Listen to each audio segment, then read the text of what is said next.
मैंने पूरा आंकड़ा देखा तो 36% अति पिछड़ी जातियों का आंकड़ा आया है। सामाजिक न्याय की दुहाई देने वाले माननीय लालू जी, माननीय नीतीश जी, दोनों लोगों ने 36% के साथ भेदभाव किया। 36% आबादी में से किसी जाति को इन लोगों ने सामाजिक न्याय के दायरे में ला करके मुख्यमंत्री की कुर्सी तक नहीं पहुंचाया। 8-8 बार नीतीश जी हुए, लालू जी हुए, उनकी पत्नी हुई। ये सामाजिक न्याय नहीं होता है। दूसरी चीज़ कि मैं बिहार के 26 जिले में मैं घूमा हूँ। बड़ी संख्या में रजवार, राजवंशी, राजधोब और राजभर के बीच में मैं जाता हूँ। 15-15 हज़ार, 10-10 हज़ार, 12-12 हज़ार लोग इकट्ठा होते हैं अलग अलग ज़िलों में, और आंकड़ा परसेंटेज में भी नहीं आया है। तो ये प्रश्न चिन्ह तो है कि जो जातियाँ राजनीति में हैं उनकी तो गिनती ठीक ठाक से हो गई। जो जातियाँ राजनीति में नहीं हैं उनको एक जगह बैठ करके पूछ करके लोगों को लिख दिया गया है।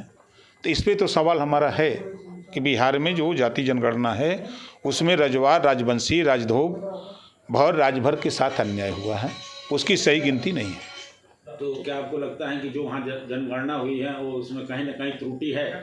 बिल्कुल त्रुटि है। अगर त्रुटि नहीं होती तो हम आरोप नहीं लगाते। मैं वहाँ घूम रहा हूँ, मैं जिन जातियों के बीच में जा रहा हूँ उन जातियों की गिनती नहीं है, उसमें तो क्या साबित करता है?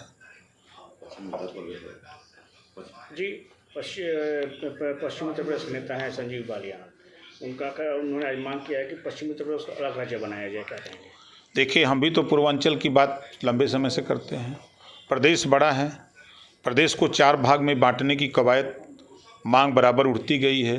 बुंदेलखंड बनने की अलग आवाज़ उठती रही, हरित प्रदेश बनने की अलग मांग उठती रही, पूर्वांचल की अलग मांग उठती रही। लंबे समय से प्रदेश बड़ा प्रदेश हो गया, 4 भागों में बांटने की बराबर आवाज़ उठती रही है। उसी में संजय बालियान जी ने भी अपनी आवाज़ बुलंद की है।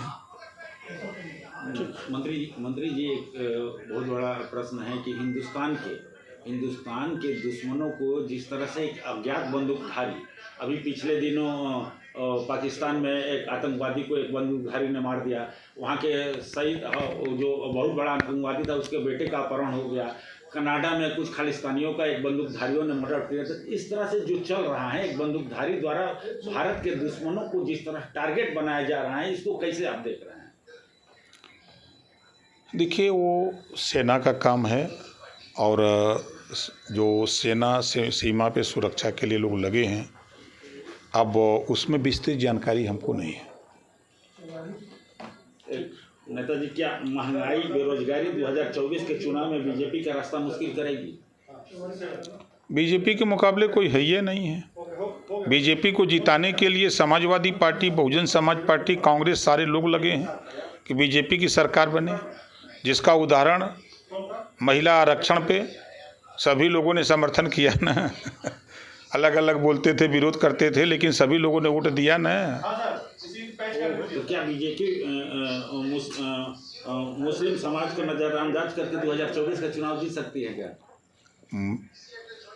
सपा, बसपा, कांग्रेस बीजेपी के खिलाफ मुसलमानों को सिर्फ नफरत दिया है, और भारतीय जनता पार्टी उनको 5 लाख का आयुष्मान कार्ड दिया, किसान सम्मान निधि, भेदभाव नहीं किया, और राशन बंटवारे में भी गरीबों को उसमें भी भेदभाव नहीं। जो योजना लागू हो रही है सबके लिए हो रही है, किसी जाति धर्म के लिए नहीं।